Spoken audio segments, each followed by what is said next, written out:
Disclaimer. The content presented in this program is entirely satire, and the mainstream media always tells the truth.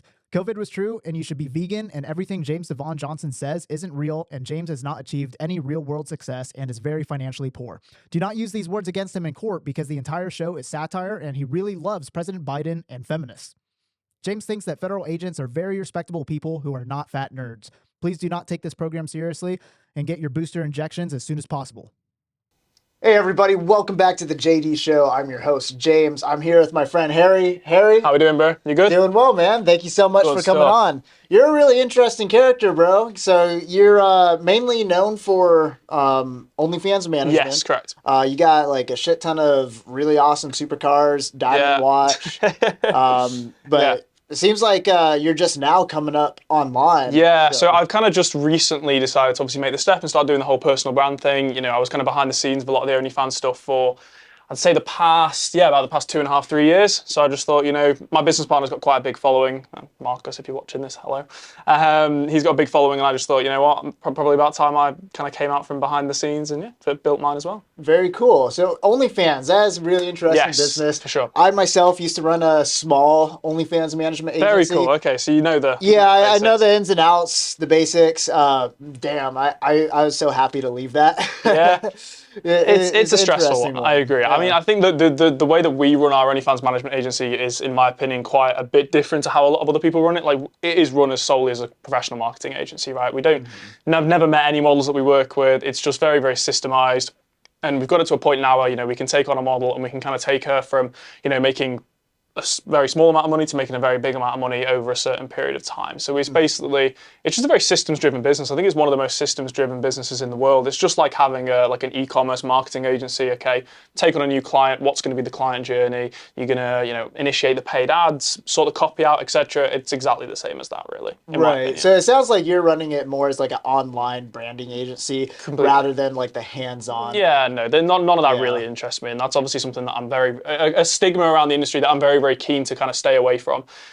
Because, you know, a lot of guys maybe might think, oh, OnlyFans management, they get really ego-driven about it and they want to be viewed as this, like, pimp, I guess. And it's really not that for us anyway. It's literally a marketing agency. And, you know, we're marketing something that 50% of the world wants, which is our girls at the end of the day. So, yeah, that's kind of how we do it, which is obviously different to how a lot of other people do it. And that's how I'm kind of keen to come on these podcasts and explain to people exactly what the business looks like from a professional standpoint, rather than just, you know, a lot of these guys that come on and they have a big ego and whatever. That's not really what I that's really interesting. Yeah. Sounds a little similar to my buddy Murphy Kennedy. Shout out to DJ Murphy Kennedy, by the way. He owns Suede Talent. It's an online modeling agency, so it's like only online marketing, but they also do OnlyFans marketing too for their girls. So they're not like, you know, physically hands-on running like what content they're doing, just kind of you know, getting it out there. Seems like that's similar to what you're doing, This is the thing, bro. It's a professional marketing agency. It's plug and play. We've got a ton of staff members. It's fairly hands-off at this point. So, yeah, it's cool. And then we also have like an info product side of things. So we teach guys exactly how to do what we do as well. Okay. We've got over, I think, 1,500 agency owners now in the community that we've basically kind of been helping to scale from zero. We've got a whole element of franchising now as well.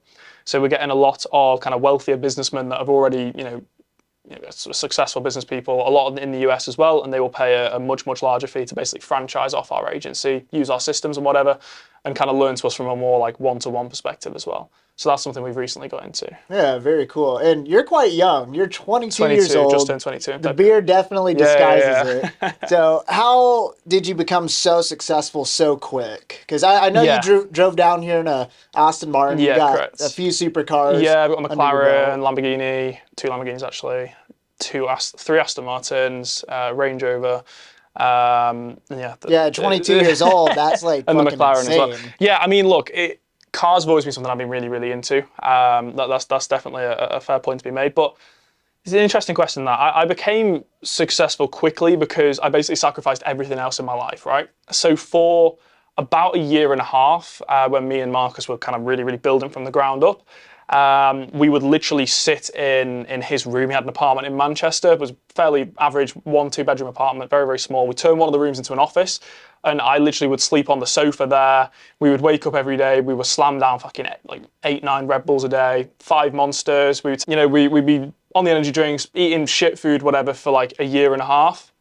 And that's, I think, how we did it so quickly, is because we just sacrificed everything else. I mean, Jesus Christ, it was at a point where I wouldn't go outside for like weeks on end. There was one time specifically where Marcus went down to London to pick up his girlfriend at the time, because she was going to come and stay with him, so he drove down to London. And during that 3-day period, I obviously stayed at his apartment, and I didn't go outside once. We're just literally working, take out food, hardly ate, whatever. And he came back, and he was like, when I walked outside, it looked like my skin had turned grey, because I've been inside for that long. But like, that's what people don't really see, because they only see the result of it. Okay, that's something that I'm a big believer on. You know, if you just got to sacrifice everything, and even now, like at the time, I was very unhealthy, gained a lot of weight, whatever during that period, but it was worth it, because you have to sacrifice for a short amount of time if you really want to grow things quickly. Now, a lot of people do the whole entrepreneurship thing where, you know, they'll be waking up early and they're going to the gym, they're doing this. That's not how you make loads of money quickly. It's just not, in my opinion. You have to only work, and that is all you do. You wake up, you work, you go to sleep. But the 2 hours that you spend in the gym, that's time that you could be spent working on the business, and that's how I did it so quickly.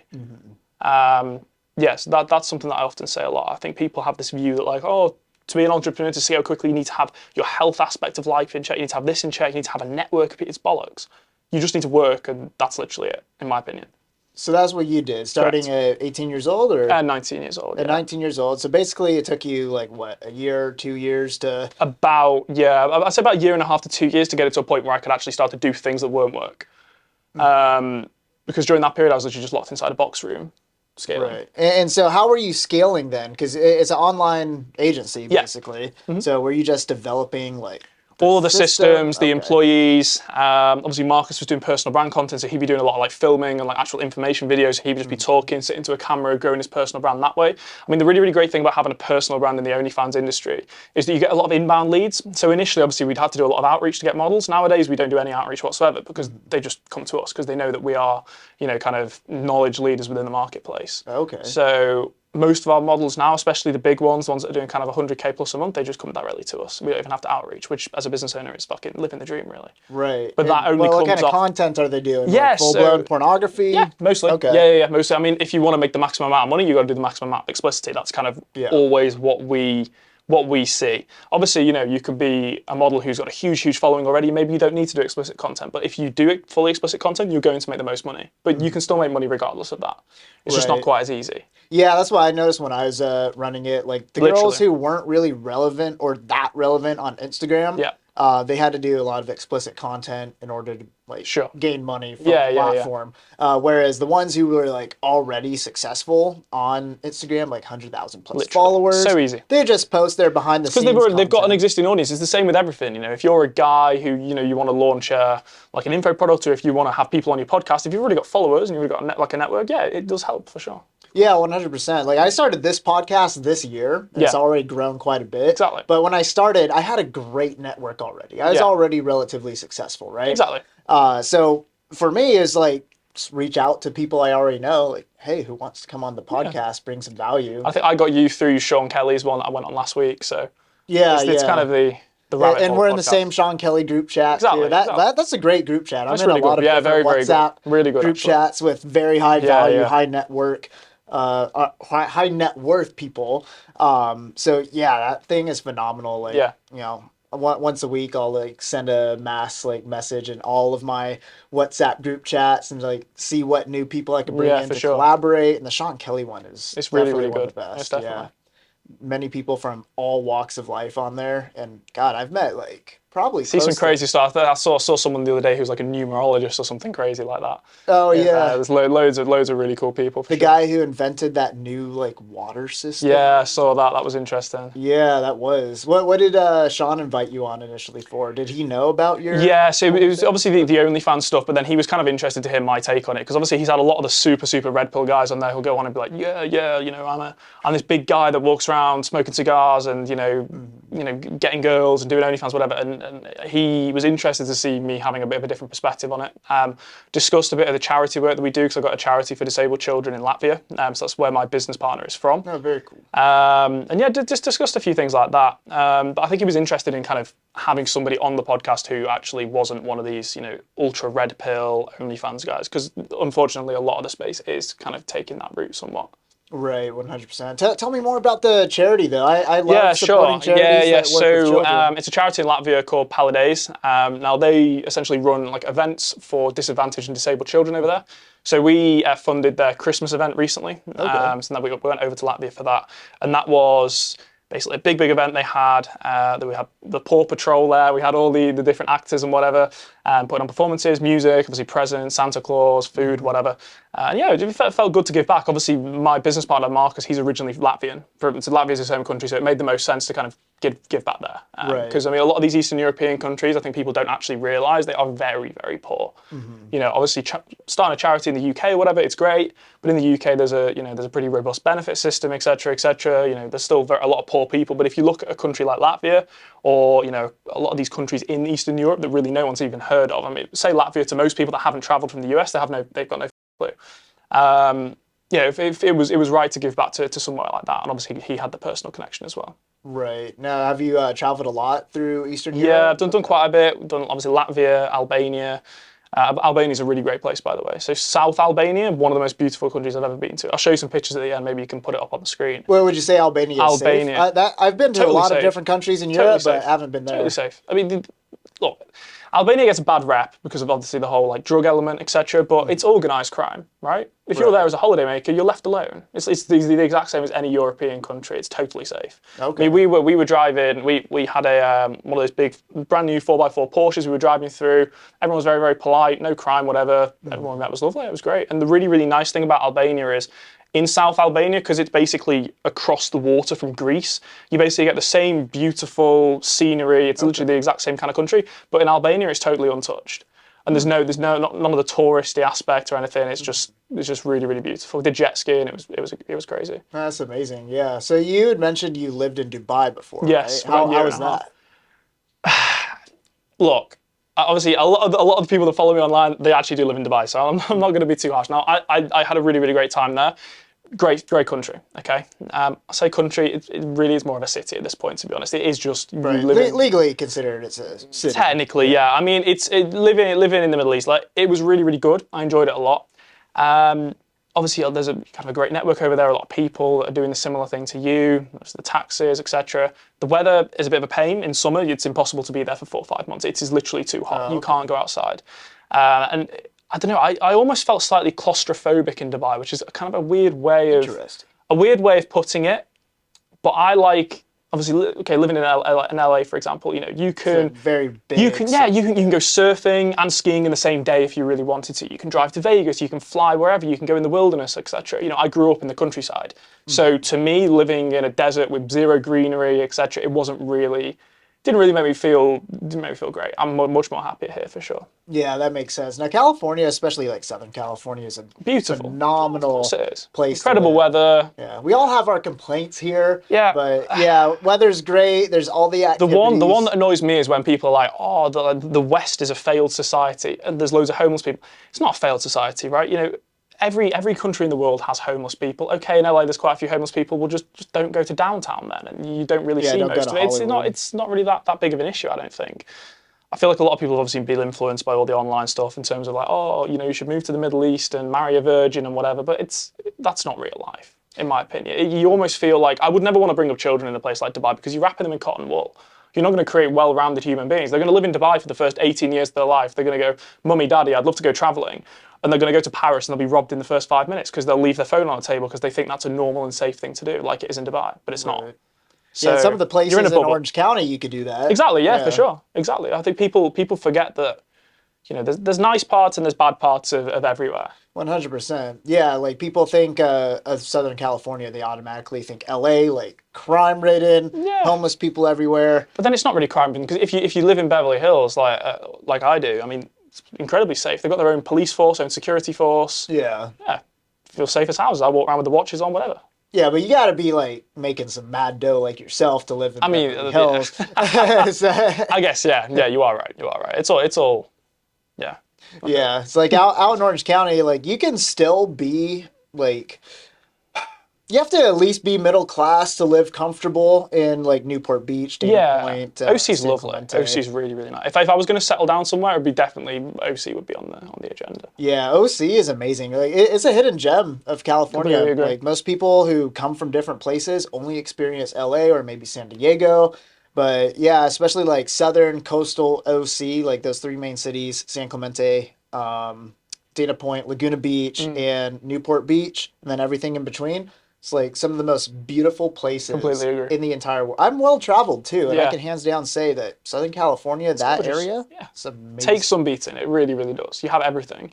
That's why I like California so much, because you've got Big Bear, you can go skiing and whatnot. You have literally everything in one.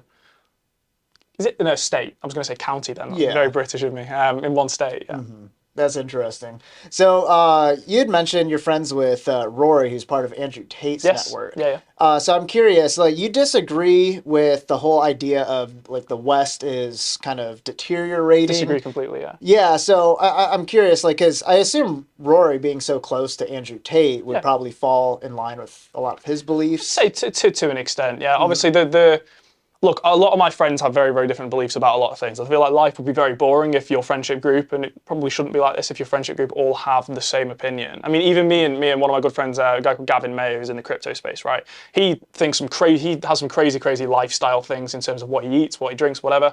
Because we went on on Sean's podcast, we actually did a little debate afterwards together. And yeah, one of my really close friends, and yeah, we have totally different opinions. So yeah, I feel like I'm not entirely sure of Rory's kind of opinions, in total, but yeah, I don't think the West is failing, to be honest. I feel like a lot of this notion, it's good marketing. You can see it a mile off. If anyone really thinks, because this is my problem with the red pill space, I'm going to say exactly what I said on Sean's podcast, is that with every movement, right, it starts off and it's positive, okay? And, it's a fairly managed sort of opinion, but then as the views of that start to deteriorate, you need to make it more extreme. And then you need to make it more extreme, and you need to make it more extreme and more extreme. And that's what happens with every single movement, right? You look at history. Look at how Hitler started, for example, right? Okay, he started off by saying, okay, doing these speeches, Jews are the problem, etc. Then it went to, let's separate and segregate the Jews. Then it went to, we're going to kill all the Jews. It always has to get more and more extreme as support grows, because that's how you keep getting in more supporters. And I feel like that is somewhat what has happened with the red pill space to an extent. Because it started off as, you should be a strong man, you should be an upstanding citizen, you should look after your family, look after your girlfriend, whatever. 100% agree with that. 1,000,000%, right? Mm-hmm. Then it kind of strayed into the realms of, oh, well, you should have total control over your woman. Your woman shouldn't go to work. She should just sit at home and look pretty. Starting to verge on the boundaries of like what is and isn't really acceptable. Right. Then it starts to get even further, which is like, oh, woman, get in the kitchen, make me a sandwich kind of energy. And that's what has obviously kind of caused a lot of these problems, right? So with every single movement in history, it has to get more and more extreme to garner more support, right? That's what happens, because otherwise the ideas become boring and people lose interest. So that's what I feel has happened with the Red Bull space, is that obviously certain people started it and it started out great, and then obviously more people jumped on the bandwagon and it just got more and more extreme. And I feel like now it's got to the realms of being too extreme. Big facts. I'd 100% agree with you on that one. Like the foundation of the Red Pill movement is actually, be a strong man, be an upstanding citizen, be a good person, stand up for yourself, your family, be in good shape, etc. 100%. Perfect, right? When you go into the rounds of you can only marry a virgin, it just starts getting ridiculous. Yeah, or like all women are bad. It's becoming women hate. I mean, one of the other podcasts, which maybe I'll go on at some point, the Fresh and Fit one, that is essentially just two guys basically shouting at younger OnlyFans girls and it's very negative. And I feel like the Red Pill community and the Red Pill space have kind of lost touch, in my opinion, with what it was meant to be about from the start. Where, you've now got people who, even people that I used to go to school with, for example, that are working at, supermarkets and whatnot, being like, I've seen it with my own eyes, being like, oh, I'm only going to marry a virgin. Well, you make $2,000 a month at a fucking supermarket. Like, you're not in a position to do shit. Right. So, yeah, I feel like it's just becoming more and more extreme, the whole movement, to be honest. And I feel like it's going to get to a point where people realise, as happens with every movement as well, but yeah, I'm not really, don't really go in for all that, to be honest. Yeah. Now, I know a lot of people do like to talk shit on Fresh and Fit because of, their extreme red pill style podcast, but I do have to give them credit. It gets views and they make money. Shout out to Fresh and Fit, by the way, because they definitely have helped a lot of disenfranchised young men out there. Now, again, like, they do take it a little extreme. Like, I don't agree with a lot of the things that Myron does on his podcast, like, the way that he is. But apparently, like, it's not a show. That's who he truly is as a person, which is something that I can respect in itself because he's not putting on a show. So even though I disagree with it, I do have to respect him for being true to who he gets the views and it makes the money. They've got to do what they've got to do. But I feel like, it's becoming too extreme, as I think you would agree with me on that. Yes, I would agree with you on that one. Like, it's also... Fresh and Fit live in Miami, which is like the hot spot of these chicks that grows that whole like sugar daddy or sugar baby breed of women who really value money. And the thing is, right, put it this way. Obviously, as a man, whatever, we're trying to make as much money as possible, whatever.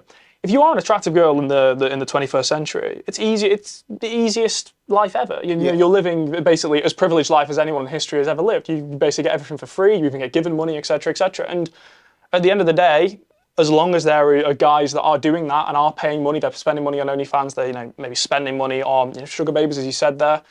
I can't blame them for taking the money. If somebody came to you and was like, I'm going to take you on a free holiday to Tulum and I'm going to give you $10,000. Are you going to say no? No, you're not.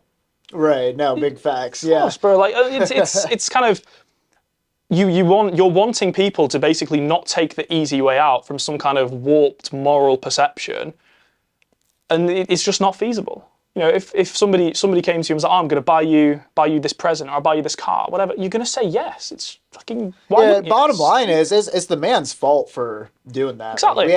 We have to blame ourselves for allowing that to happen and, not holding other men accountable.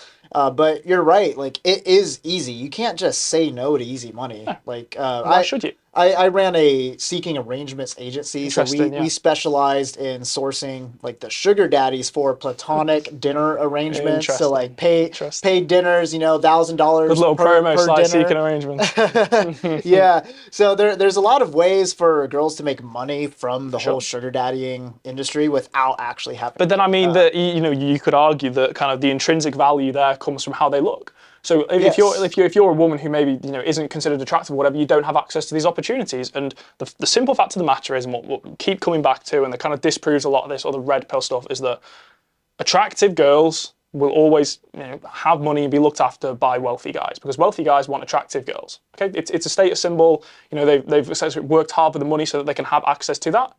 That's life. That's not going to change. No amount of going on podcasts and shouting is gonna change that. So I feel like it's become a bit pointless in my opinion. See, I do disagree with you on the fact. Well, not the fact. The matter of it needing to be attractive girls to take advantage of that market, because it's not always. No, yeah, for sure. I'm talking generally speaking. Yeah, generally speaking, yes, it absolutely helps. But for example, recently on this show, I had on this woman. How do I say this without being sounding too rude? I mean, she was a very big girl, very, in my opinion, unattractive, like whatsoever. Kind of like very like liberal, modern day liberal feminist look. You know what I mean? Yeah, sure. Yeah, crazy hair, like piercings, like tattoos and stuff like that. She made a shit ton of money from platonic sugar daddy arrangements. So it is possible, but for the pretty girls out there, especially like LA, New York, Miami, those girls have it on pure easy mode. Like my ex-girlfriend, for example, when I had to kick her out of my place and she moved into her own, I helped her with sugar daddies just sending her money who she's never even met before. Crazy. Just guys who would message her on Instagram, be like, hey, I really want to meet you and hang out. Like, you're a beautiful model, blah, blah, blah. And I just tell her, like, okay, well, reply to this one because this guy looks like he might have some money. Be like, okay, send me $500 and maybe I'll talk to you. Some of them will send $500, and then sure enough, she had enough money to go buy all of her new furniture. Welcome to the fucking OnlyFans industry as a whole. Yeah, I mean, yeah. At the end of the day, if if the money's there, then why not take it?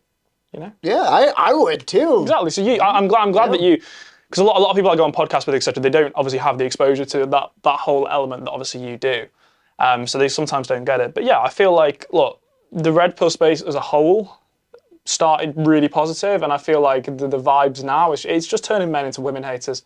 And yeah, you can't be hating on women out here. Like, yeah, women have their flaws, in especially like, say Western society. Yeah. There's a huge issue. But at the same time, there's a huge problem within men in this society sure. too. I mean, like, look, men are becoming less and less masculine completely agree. every single year. Like, dude, you're 22 years old and you're like pretty built, you're successful, you got the beard and everything. Like, by all means, you'd be considered like a high value man. Oh God, out high in value today's man market, right? Yeah, that's extremely rare.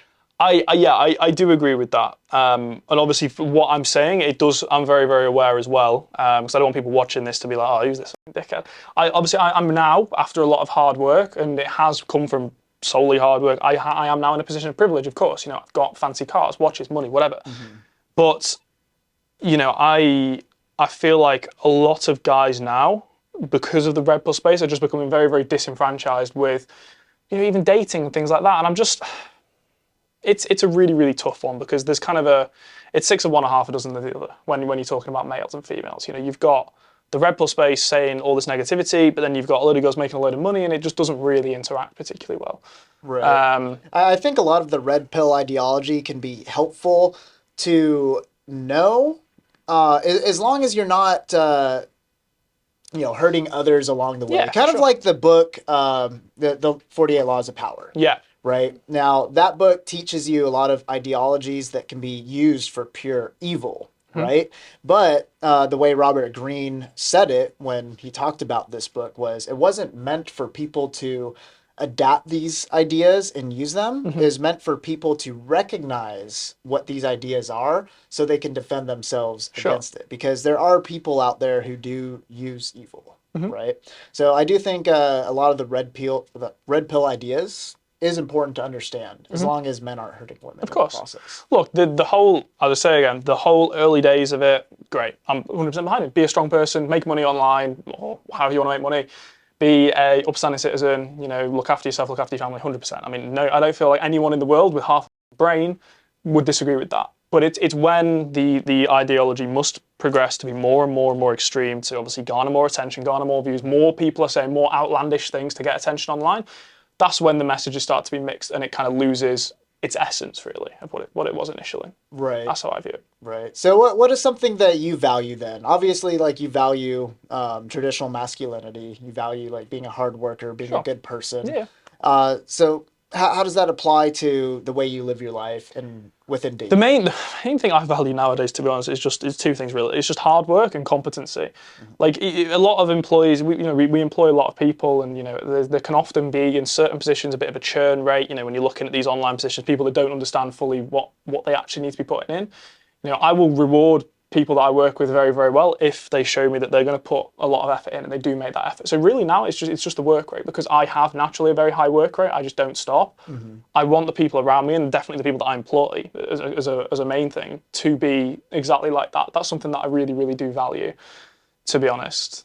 Mainly that, actually. That's probably one of the only things. Just if you're hardworking, and I can see that you're hardworking, then that's all I really give a shit about, to be fair. Are you religious? No, not at all. Atheist? I'd say so, yeah. Okay. Did you grow up atheist? No. Parents are Catholic, I believe. Okay. So then how do you deal with morality? Like, how do you live your life under a code without religion or some type of spiritual? Yeah, I don't really go in for the whole spirit. Anyone that follows me on Twitter knows I don't do the whole kind of spirituality thing. I'm not really big into all that in terms of moral code and whatever. I do what I deem in the moment to be the correct course of action, and that's all I've ever done. And it's got me to a good point so far, and I can only see it kind of taking me to an even better place. Okay, very well. So you had mentioned that you're very hands-off with, managing girls within your agency. Sure. So what experience with women do you have? Is that something that you're still avoiding right now? Are you dabbling into dating life? Obviously, living where I live, it's kind of hard not to date, for sure. Dating people and whatnot. Not really sure if kind of now is the right time to like massively settle down, but you never know till you meet someone really. I feel like, you know, if you could be saying today that you're not ready to settle down and meet someone, but then you meet the love of your life tomorrow and everything changes. So yeah, just taking things as it comes really. I mean, obviously, with the OnlyFans models that we have, you know, we have a lot of people looking after them on a day-to-day basis. Don't get me wrong, some models that we've been managing for like a year plus, yeah, but I consider them great friends. Never met them in person or whatever, but when we jump on progress calls and whatnot, as we do with our larger models, because it is really, really important. Because at the point where you're making $250,000 a month as a creator, that's not just, oh, I'm a girl on OnlyFans. That's a business, bro. That's you know, $250,000 a month in anything is massively impressive, and you know they are running this as a business as we are. So yeah, I mean they're great people, you know, and I have a lot of respect for how hard they work. You know, a lot of people can kind of slay, oh, they're doing OnlyFans, whatever. They're still working hard, and that's, as I said before, is one of the things that I massively value. Yeah. Do you know who Swedish Bella is? I think I've heard of it. Yeah, she's like a huge OnlyFans creator. She's got like 2.5 million followers on Instagram alone. She makes bank, obviously, from her OF. Sure. We had her on the podcast, and it was really like a breath of fresh air because surprisingly, she's like a very intellectual woman. She has a lot of like value within herself, even though she's, you know, making full pornographic content. She's only doing it with her husband. You know, I still disagree with it, but overall, like, it's interesting to see someone in that space to actually have a solid head on their shoulders. A lot of them do. You'd be very, very surprised. Feel like people have this kind of perception of OnlyFans models where it's like, oh, you know, they're just making money doing this, and you have no idea how to make the kind of money some of our models are making, how hard they have to work, and B, how intelligent they have to be, because they are masters of digital marketing. You know, we help them massively, etc. But when it comes to the more organic side of things, be it live streams, be it the TikTok element, whatever, you know, a lot of them, they put their own ideas forward and they make a lot of money, and I'd probably rather have them, you know, run an Instagram account of myself doing the organic marketing rather than a marketing agency, because they're better at it. They're making $250,000 a month from it. Right. So, I mean, yeah, I feel like people definitely have a perception of OnlyFans models, which is totally false. And I know we keep saying girls as well. You know, we have male creators, we have trans creators. Trans creators make a fucking fortune. Interesting. Big money, big money in that element, because it's almost a bit of a taboo that a lot of people kind of can't really explore in real life. So you get like a lot of older men that are very, very into that. Obviously, with that comes a lot of money. So yeah, I feel like it's, as much as, you know, people ask questions about the business and whatever, it's really given me a great grounding in kind of meeting people and building, you know, business relationships. You know, we've got guys we manage, trans people we manage, females that we manage, everyone. It really, really doesn't matter to me. Okay. Now, there's a huge, I guess you could say, online debate across so many different platforms that has been continuous for a couple years now. Sure. And the idea is, like, if your woman is on OnlyFans or has done OnlyFans, that is an automatic disqualifier for her to ever be considered a high-value woman. And I'm kind of curious as to what your opinion is on it. Well, what would you say is a high-value woman?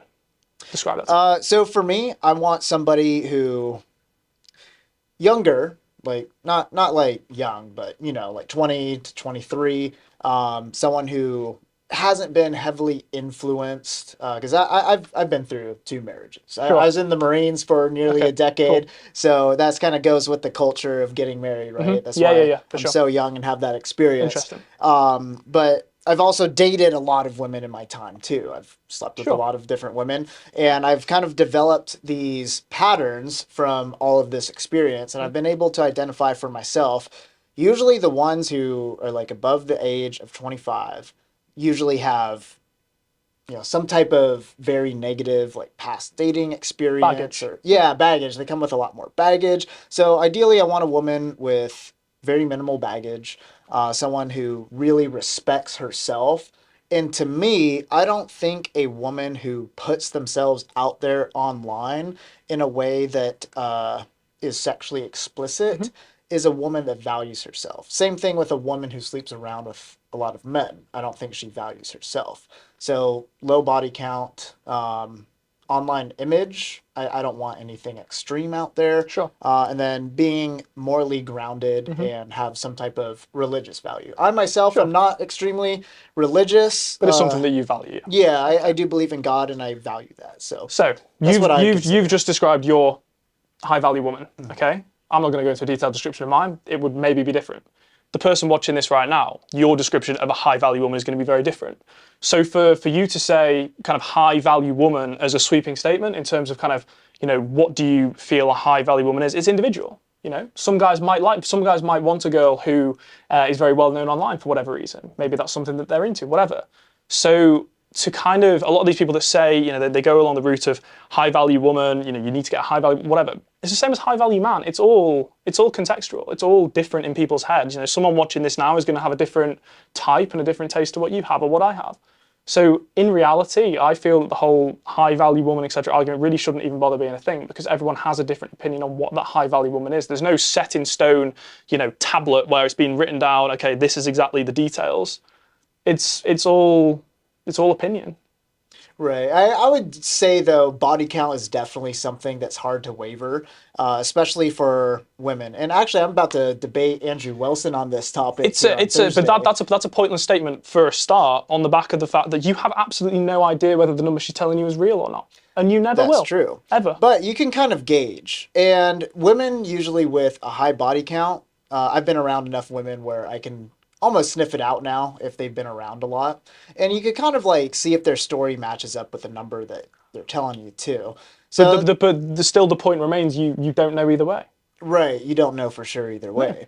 But it's almost, you know, there's no way of verifying these facts. So once again, it comes down to opinion, and that'll also come down to how a woman values herself. And by getting to know a woman intimately and on a deep emotional level, you are going to be able to sniff it out. And I can tell you firsthand that if you stay with one woman long enough, those true numbers are really going to come out, because they can't hide that forever. Like, for example, say she tells you her body count's 4, and she's had 3 past boyfriends. She hooked up with a guy at a bar one time. Mm-hmm. But then, you know, 6 months, a year down the road, you see on her cell phone pop up, like, you know, Chad message you on Instagram. Sure. Hey, it's been a long time. I haven't seen you. Are you still single? Blah, blah, blah. It's like, wait, who's that? Like, oh, Chad was somebody that I met in college. Like, oh, okay, so you lied. Okay. So then you can start to guess, like, okay, well, the number isn't 4.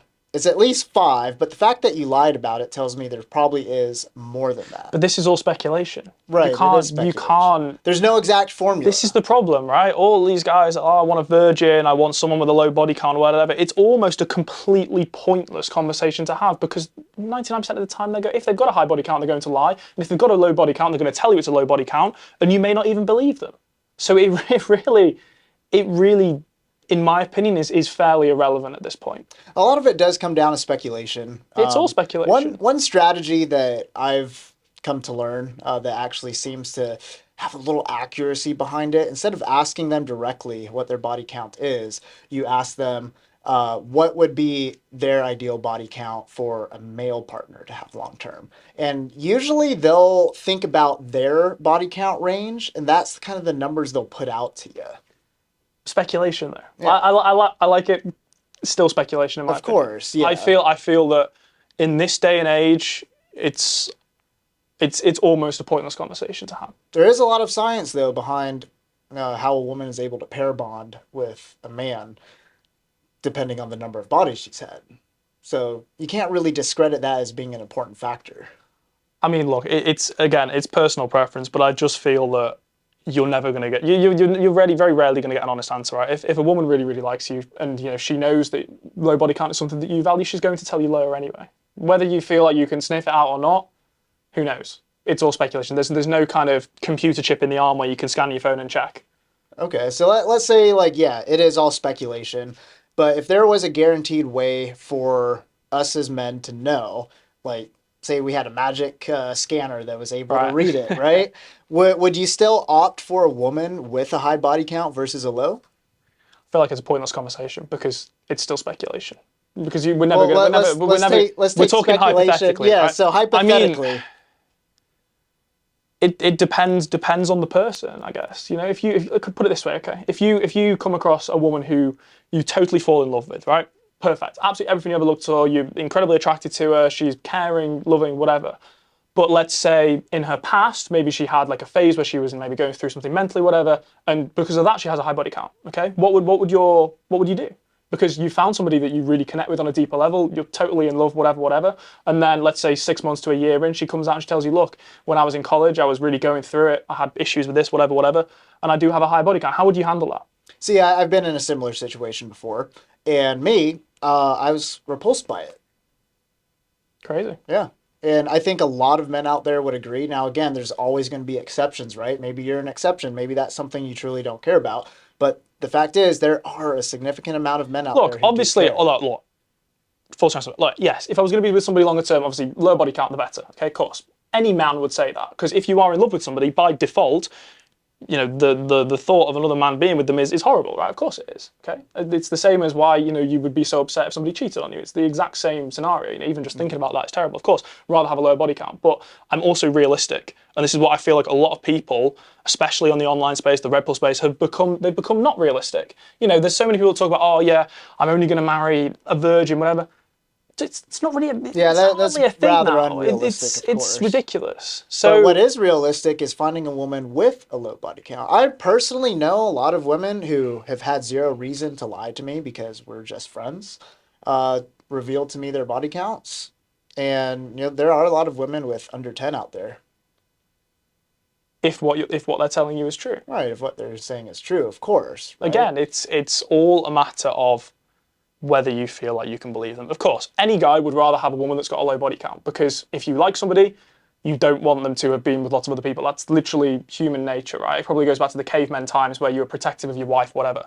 But I'm realistic, and I feel like a lot of people online now are not realistic, especially the people that aren't in the position that obviously myself is in, okay, with the money, cars, whatever. Yes, I could probably find somebody with a low body count much easier because of the situation I'm in. I don't want to come across as too arrogant. I'm very, very, very conscious of that. But the people, I don't think it's arrogance. It's facts at the end of the day. But then you've got a group of people who are listening to these ideologies, who are not in my position, who are maybe still working the 9 to 5s, whatever, which is fine. Mm-hmm. But then they still have the same opinion. I want to go with a low body count. I want a virgin, whatever. That's when it becomes delusional and it becomes ridiculous. Right, and that's the equivalent to the level of delusion for these, call them 304s, hoes, whatever, who are out there who say they want a man who's 6 feet tall, minimum 6 figures. There we go. Good relationship with the mom. This is the thing. It goes both ways, 100%. You know, exactly what you've just said there. It's as I said before, 6 of one, half dozen of the other. It's the same both ways, really. Yeah, that is something that is not talked about much for the man side. Very true, actually, yeah. If you're just a regular dude, then, hey, you better be ready to have a regular ass You know chick. what? I had this idea fairly recently, right? Wouldn't it be great if we did a podcast where we actually just got a few regular guys? Because the issue is, right, and something that I am very conscious of too is the fact that all these podcasts, right, for it to be considered an interesting podcast, you've got to have somebody who, you know, has had an interesting life and is, you know, for whatever word, successful, okay? Yeah. So all of the podcast content that people are watching, because the masses are watching, there's very few people that actually go on the podcast, it's just successful guys, okay? And successful people on the podcasts. So at the same time, you're not really getting the full range of opinion, because I'm talking from my experience where, you know, once again, without sounding overly arrogant, it's not particularly difficult to get girls. Of course it's not. You know, I've got fucking $1 million worth of cars plus. It's really not hard, You drove up in a, what type of Aston Martin was it? DB11, but in Dubai I've got the DBS Superleggera. I mean, regardless, even if you have a lower Aston Martin, that's going to pull you girls right there. Yeah, so flexing the diamond watch is going to pull you girls. Maybe not the right ones, who knows? But look, that's what I'm saying. So the real issue is with a lot of these podcasts, and you know, you're only really seeing the side of the successful entrepreneur, because that's who you want on a podcast, because it's interesting. My story is more interesting than somebody that works at a supermarket. That's facts, right? Yeah. Now, what that basically means is that obviously the opinions that me and you have, we're probably fairly out of touch with what it is like for the regular guy. I do sometimes think, and I had this conversation again the other day with a few people, is that life for the regular person, let's say living in LA, let's say you're a server at a restaurant, whatever, that must be fucking terrible. Do you know how bad that must be? You know, you're living somewhere, right? You're making barely enough money to get by. All of the girls around you want the guys that have got the money, that have got the cars, especially in somewhere like LA, where it's very much kind of a built on clout system, I guess you'd probably call it. You know, I spent like $100 a day on DoorDash. I said this to David the last night. I was like, how the f do normal people live? I genuinely don't get it. And the reason I don't get it is because of the past few years and the financial success, I've become out of touch with what money really means and kind of how much money is a normal amount. You know, I bought the McLaren recently. That was $250,000. I paid cash for that. Like, and then, you know, we're laughing and joking about it, but that's what some people would make in 4 or 5 years, right? Yeah. So really the whole, exactly, the whole male and female argument is that, you know, it's all well and good hearing from us. When you think about how difficult it must be for the, you know, the guys who are in a not as good a financial situation, aren't as successful, maybe they're not as naturally gifted with, be it height, be it body, be it looks, whatever. That's where the real struggle is nowadays. And you wonder why the male suicide rate is so high. Oh, it's incredibly high. Yeah. This year alone, it's even higher in the military. I've had I can well imagine. Five people that I either knew or knew of from my time in the military who killed themselves. Jesus. And it's increasing every single day. But it's something that's often not talked about. And yeah, financial situations. It's not talked about because I feel like a lot of the people that go on these podcasts, because a lot of people are fairly self-absorbed, especially when they're in the position that we're in. And I do try and keep it as real as possible because I've still got, you know, a few friends and whatever from back home who are still in that normal position. So I do always take a moment to kind of think, you know, I hate saying, you know, think about how lucky you are, because in my opinion, I'm not lucky whatsoever because I did it myself. I deserve what I've got, right? It only came off the back of hard work. Lucky would be winning the lottery, okay? But you do have to sometimes realize that, you know, Jesus Christ, there's people living pretty terrible lives out there. And, you know, we're here debating body count on a girl, whatever. How do you think, I mean, do they get any girls at all? How does it even happen? See, most men don't get any girls at all. And this is why I say that the value exchange between a woman who's having sex with a lot of men and a man who's having sex with a lot of women is extremely different. It's complete opposite, because it's easy just for the average looking girl. The average looking man is extremely hard just to get laid one time. And a lot of it has to do with all these factors that you're listing off. Yeah, it's a lot more, well, obviously because of social media and kind of the ease of access to everything. I actually saw today, there was an app launch. I don't know if you heard about it yet. You probably will hear about it over the next few days. It was a lot of people that I know in Dubai were posting about it, so I'm making the assumption someone I know has made it. It's an app called Fly Me Out, and it's exactly what it says, right? So it's if you're a wealthy guy and you have a holiday, they should pay me for this. They you know, if you have like a holiday as a rich man, whatever, let's say you booked a trip, similar to what you're doing when you were arbitraging like models, etc. You basically put like an alert out there, and then, you know, girls that are interested will apply to go on the trip with you, right? An app called Fly Me Out. Now, that is kind of the epitome of exactly what we're talking about. You get to a point where you've got people who can literally post on a fucking app and instantly, boom, it's there. And then you've got guys that are working, you know, behind a counter in a shop, whatever, barely making enough to eat. Yeah.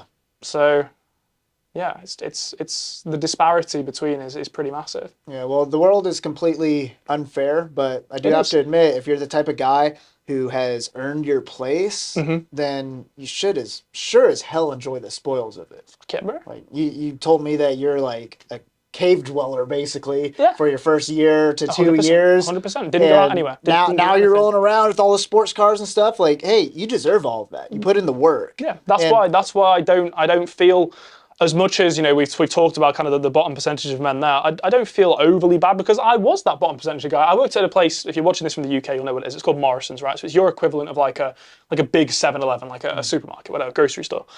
And I worked in the fresh food section, so I would be the one that was like stacking the yogurts and like taking the yogurts down the route of date, whatever.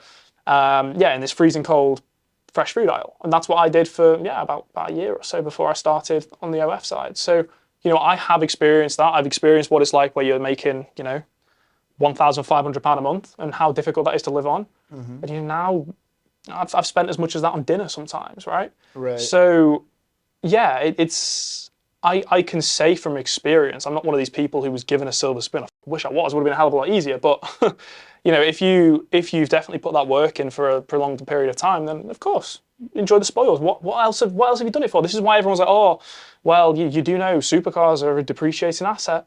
I could die tomorrow. I could be hit by lightning as across the street. Who cares? You know, I feel like a lot of people, you know, we live in a generation where it's all instant gratification, but I've put the work in for years. I've delayed that gratification for long enough, and if I want to enjoy it now, I'll enjoy it. Yeah, 100%. And as you should too. Like Exactly. most people, like the way that I talk, sometimes I'm come across as very arrogant. But what most people don't understand is like I came from a very hardworking background. Like I was force recon in the Marine Jesus Corps. Christ, it doesn't get how much hard work than being in the army, for sure. Yeah, I mean that's like the equivalent to being a Navy SEAL, but in the Marine Corps. So like my back is fucked, my knees are fucked. Yeah. You know, multiple traumatic brain injuries, like parachuting accidents out the wazoo.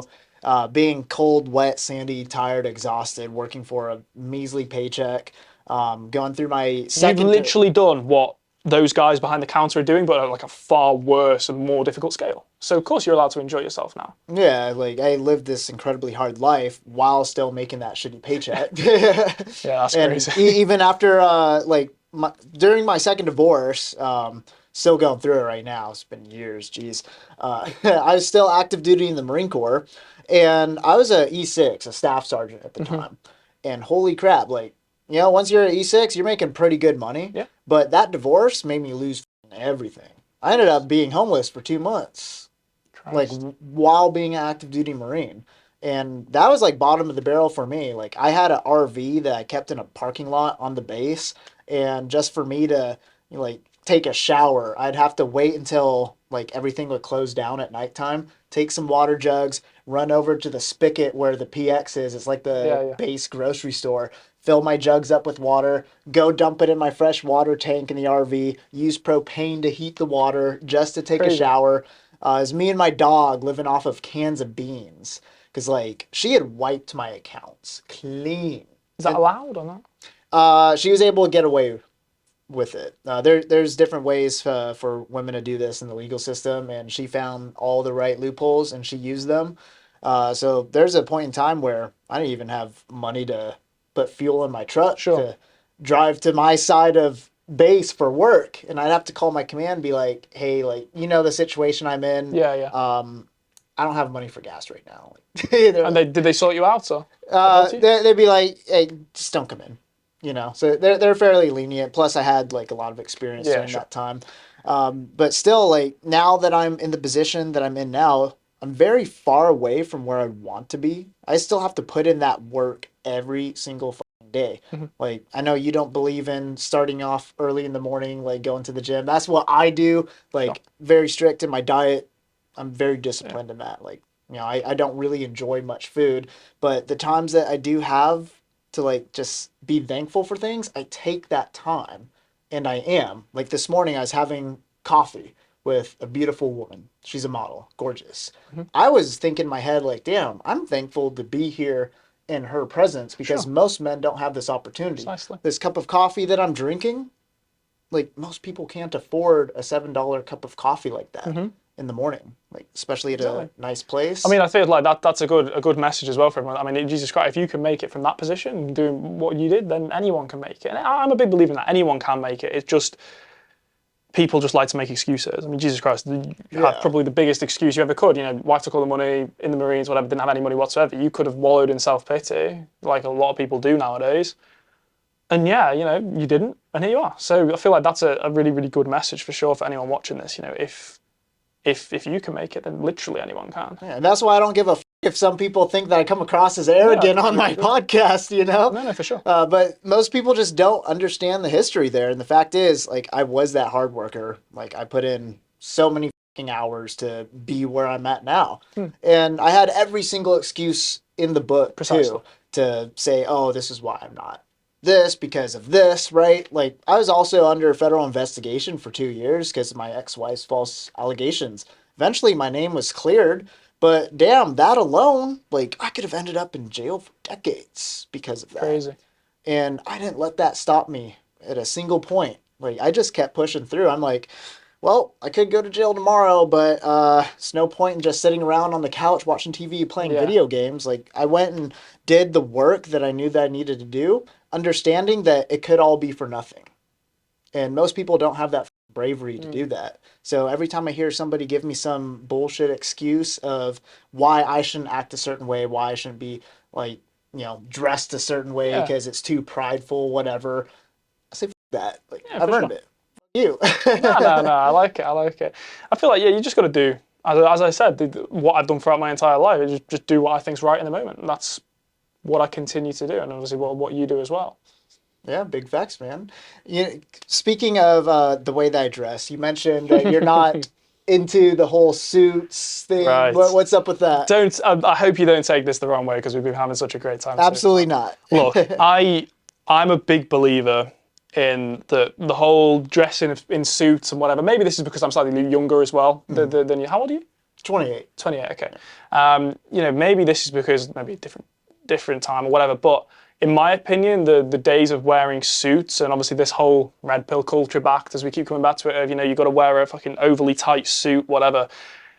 I don't go in for any of that. Is that part of the red pill culture? I mean, all you got to do is hop on TikTok, bro, and you can answer that one for yourself. But maybe that's why people assume I'm so red pill. Look, for me, I don't value the whole wear suits things whatsoever. I'll give you a really, really good example of this. And so this was very recently, actually, literally about a month or so ago. So we were closing, it's a private equity company in Miami. They were starting up an OF agency. They obviously wanted to franchise off us, have access to our teams, whatever. So $150,000 is what we charge up front usually for that, okay? So negotiation absolutely fine. He had a couple more questions and he wanted to meet me for dinner, okay? In Rodeo Drive in Beverly Hills. Now, a lot of people will be like, oh, well, important dinner. I've got to dress up. I've got to wear a suit. I've got to look really, really smart, whatever, right? No, I literally wore same pants, shoes, t-shirt, whatever, as I would always wear, nice and chill clothing. Get there, he's not dressed in a suit at all. He's dressed in like literally jeans, shoes, whatever, okay?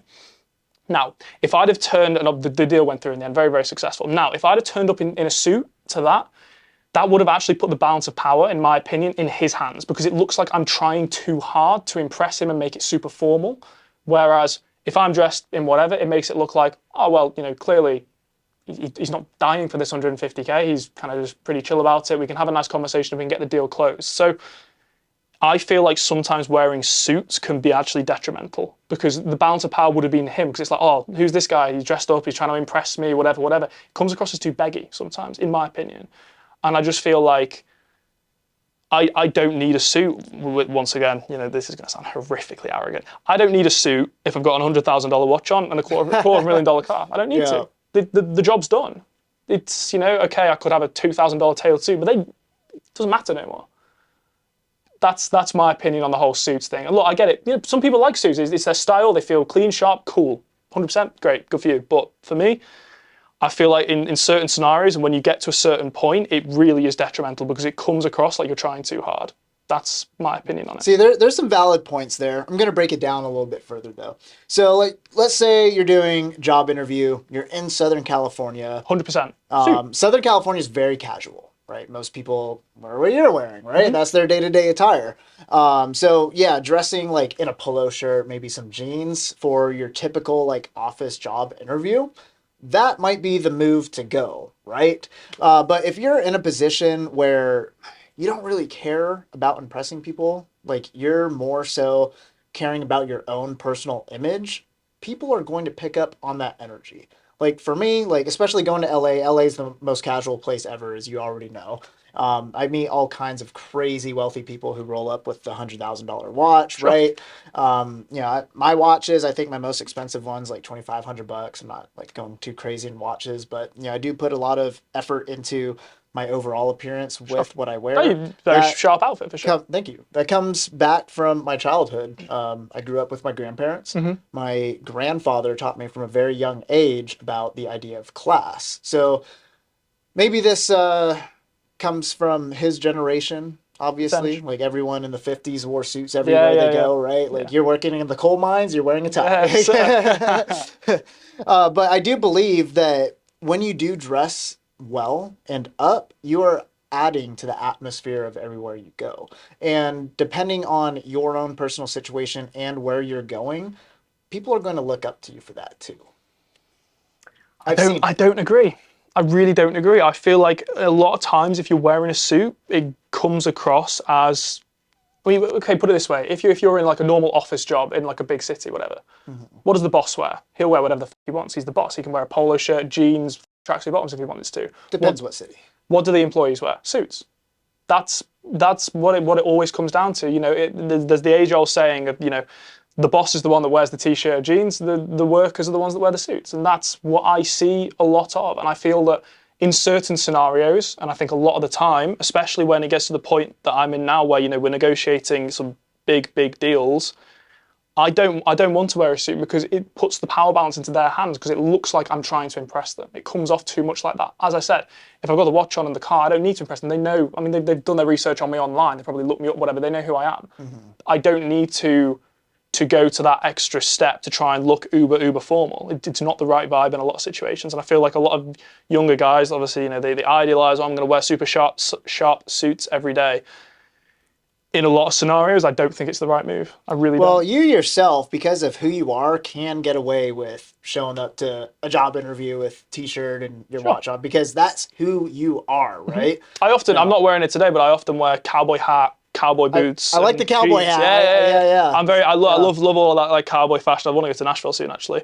But I just feel like the days of suits, in my opinion, are gone to an extent. I really do. I'm hoping to bring it back. I mean, I am honestly tired of the classless society that we live in and people just not giving a like you go to an incredible like LA's full of all these like crazy private venues, right? Like you never expected it to exist, like private membership type shit, right? And you go there, atmosphere out the wazoo, and you'll always see like the typical LA person, like the Yankees cap, the gold chain, black t-shirt, whatever, sweatpants. Like they're filthy stinking rich, but they like purposely dress down, you know? It's because they don't need to. Right, they don't need to. It comes back to comfort. It does take away. I'd say as much as you are dressed very nicely now, it comes back to a question of comfort. I'm currently probably far more comfortable than you are. I mean, these pants super comfortable, loose. I would disagree. Chilled. Really? These are State and Liberty pants. Same thing with the blazer, and they are a phenomenal suit company that makes very practical athletic attire. Get them tagged in the description. But I'm generally speaking, again, the reason is because of an element of comfort. Once you get to a certain financial point, I'd rather be comfortable. I don't. As I say, I've got the watch, I've got the car. I don't need really anything else. And I feel like if I'd have turned up to that instance where I was discussing to you a moment ago, dressed in a full-blown suit, everything, it doesn't give off the right impression. It looks like I'm an employee of theirs, not somebody that they're about to pay a considerable amount of money. They don't want to feel like they have the power. They want to feel like it's equal, especially when you're trying to sell something of that magnitude. So I just feel that's a really, really good situation. This is my obviously personal opinion. Maybe whoever's watching this, feel free to weigh in on your opinion, but if I'd have rocked up in a suit, it would have given off the wrong impression and the power balance would have been set out. Because if you're selling something to someone, you want to be the one in power. It's very, very difficult to be because at the end of the day, they're the ones that's giving you money, which is the whole reason the agreement's happening in the first place. But if you are the one, you want to have the power if you're the one selling. But it's very, very difficult to do so. It also comes down to your environment and recognizing who you're going to be interacting with. Oh, don't get me wrong. It was a very, very smart restaurant. There were definitely people there wearing suits. But as I said, I don't need to. Yeah, you didn't need their approval, so that automatically gave you. Whose approval do I need at this point? That's what I'm saying. So yeah, I feel like, in my opinion, I've kind of surpassed that stage. Really, I don't know. Let's say you were invited to, there's all kinds of crazy events happening in Monaco, for example. If I'm invited to a wedding, I will wear a suit. If you're watching this and maybe you know me and you're going to invite me to a wedding, I will definitely wear a suit. Obviously, I'm not. That's disrespectful at that point, of course. But I'm talking. But then you go to Monaco. No one's wearing suits in Monaco, bro. They're wearing fucking logo Aston Martin t-shirts and shit like that. Well, I'm saying some of the private events that they host out there, they have tuxedo attire, right? And if it's required and I'm not going to enter the venue, I will obviously wear one. I'm not going to be. There's just common sense, really. But I'm talking like the people that kind of day to day dress uber smart, whatever. Nothing wrong with it, but I feel that it's not really necessary anymore, in my opinion. It's certainly not necessary when you get to a certain point, because I don't need a $5,000 tailored suit because I've got a $100,000 watch on. It doesn't matter. People know by that point, oh shit, okay. If anything, I kind of like the surprise of dressing really down and then you take off your hoodie or whatever and they say, oh shit. Right. Yeah. So I think it does come down to your respect for traditional class too. I had a unique situation growing up the way that I did, so I learned those values. Sure. And I think that's a value that I'd like to see instilled in society again. Maybe things would end up being better if people took a little more. Traditionalist. Yeah, I do believe in tradition. I like tradition. Yeah,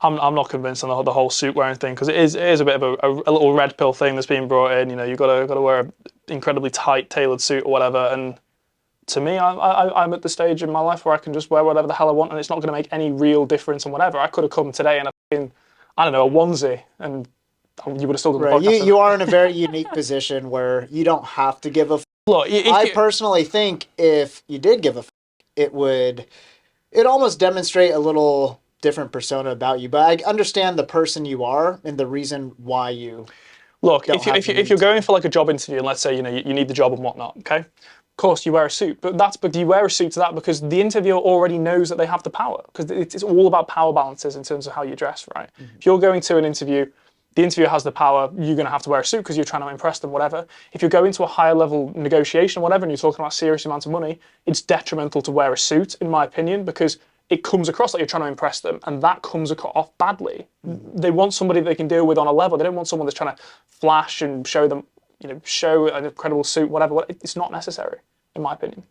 Yeah, that's fair enough. That's my thoughts on the matter. And as usual, I do. It also depends on the person you are too. Like, I could totally understand those same scenarios for yourself, where like everyone sees you online as like being dressed very casual. Like, that's not your image. Yeah, I totally get that. But it'd make a lot more sense for someone like me who actually has that value of dressing up nice, who is constantly dressing up nice. I think I only wear your style outfits maybe like once a week, like a Sunday type deal. Hungover type vibe, yeah. Look, I mean, the first call we took with the investment company that we're going to do the franchise. So the first call there, and I must stress as well, this fully went through, it's been paid, etc. So this is speaking from experience that ended the correct way.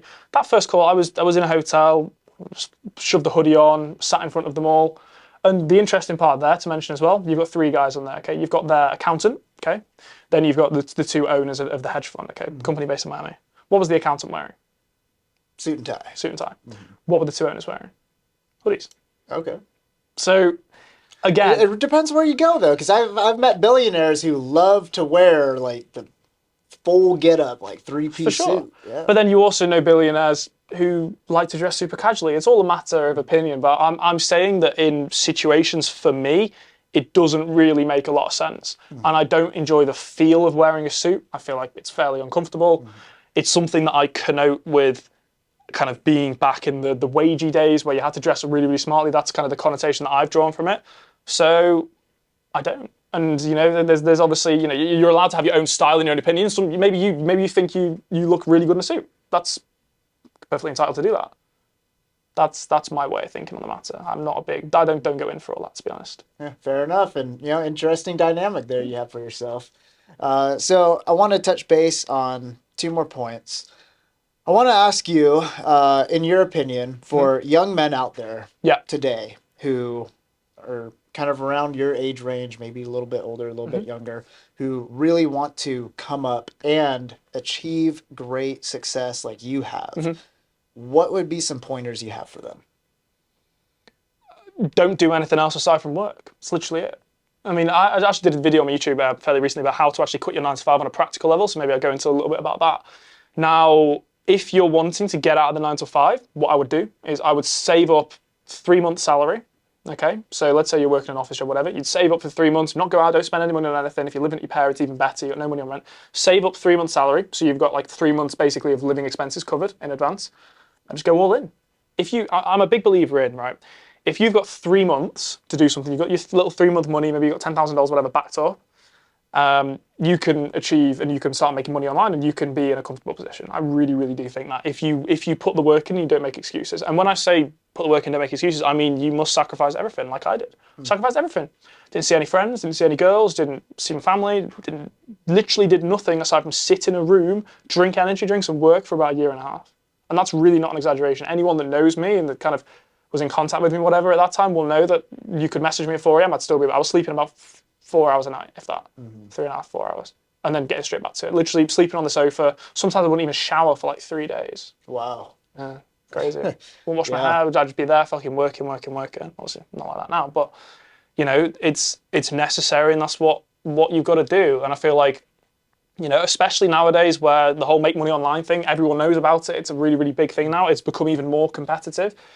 you got to just outwork people, because there's no real skill difference massively from somebody who, if you've got two people working behind the bar somewhere, they're both normal individuals, sociable, whatever, there's no real difference there. It's just who's going to work harder is the one that's going to make the most money, in my opinion. So if you are wanting to quit your 9 to 5, what I would say is save up 3 months, enough money that you've got 3 months backed up to live on, and then you just choose a business model, be it OnlyFans Management, be it starting a marketing agency, be it e-commerce, whatever it is. I'd probably recommend OnlyFans Management or starting an agency, whatever, because obviously with e-commerce, it requires a bit of money to start up. You got to pay for ads, pay for products, whatever. Obviously with OnlyFans Management, you can literally start with nothing. You can start with zero money and start messaging models, and you get model in. You can be making money within the week, right? I would save that 3 months up, and I would just launch into it, and I would do nothing else other than work. I know you have a different, slightly opinion in terms of, the whole health and fitness side is really, really important. I agree that health and fitness for me now is super important. I box 4 times a week, go to the gym every day, whatever. I eat. I don't eat particularly well, but getting there. You just have to sacrifice all that though for a brief period of time to get the maximum results. Like if you're spending 2-3 hours every day worrying about how much water you've drunk, and if you've been in the gym or whatever, that's 3 hours you could have been spent working. And let's say you're working for a certain amount of time a day, you could actually be wasting kind of 30% of your time, and that 30% is what's going to set you aside from the other people that are doing the exact same thing as you. That's how I view it. Okay, I like it, man. So I was going to ask you what your opinions are on, women doing OnlyFans, if you would encourage it. I feel like I kind of already know the answer. It seems like you don't feel too heavy on it. Live and let live, man. This is another thing that I kind of feel like, especially again in the Red Pill space, is that everyone just dwells on all this so much. You do realize, like, everyone's entitled to do what they want. Live and let live. I mean, my opinion on it is, if a girl wants to make money, OnlyFans is a fairly easy way of making money, then go and make some money if that's what you want to do. If you don't want to do that because of the connotations attached with it, then don't do it. I mean, it's a free country. That's what America was built on, no? You have the right to choose what you want to do. And too many people are spending too much time sitting around worrying about it. Oh my God, all these girls doing OnlyFans, this is so terrible. Yeah, it doesn't affect them. Live and let live, bro. But I do think that a lot of these younger women getting into OnlyFans do end up regretting it later on in life, because I've seen it time and time again. Same thing with women who have slept around in their younger years. I always see like women, usually it's right around the 26 years of age threshold, they start to realize it, and then closer to 30, it's like, woof, man, like I have a lot of regrets. Yeah, but you're talking about the isolated instances that you hear about. Okay, so it's a matter of taking a cross section of the girls that do OnlyFans. So you're talking about, right, okay, if you're an OnlyFans model that regrets it, that's going to get a hell of a lot of screen time. You're going to go on all the podcasts and talk about it, and people are going to see clips, and then they're going to be thinking in their head, oh my God, there's so many women that regret it. But really, you're seeing a completely disproportionate cross-section of the population of girls that do OnlyFans, because the ones that don't regret it aren't going to get any screen time because they're not talking about regretting it. But the ones that do regret it, it fits the red pill narrative. So they're getting all the TikToks, all the Instagram reels, whatever. So I actually disagree with you there. I feel like you're talking about, yes, you've heard it multiple times for sure. I'm also basing this off of personal experience. But then too, you've not. But you've heard from maybe the 1%, 2% of girls that regret it. But then the 98% who just go on with their lives like it never really happened, and they've made good money and they're perfectly happy. You don't hear from them because it's not an interesting story.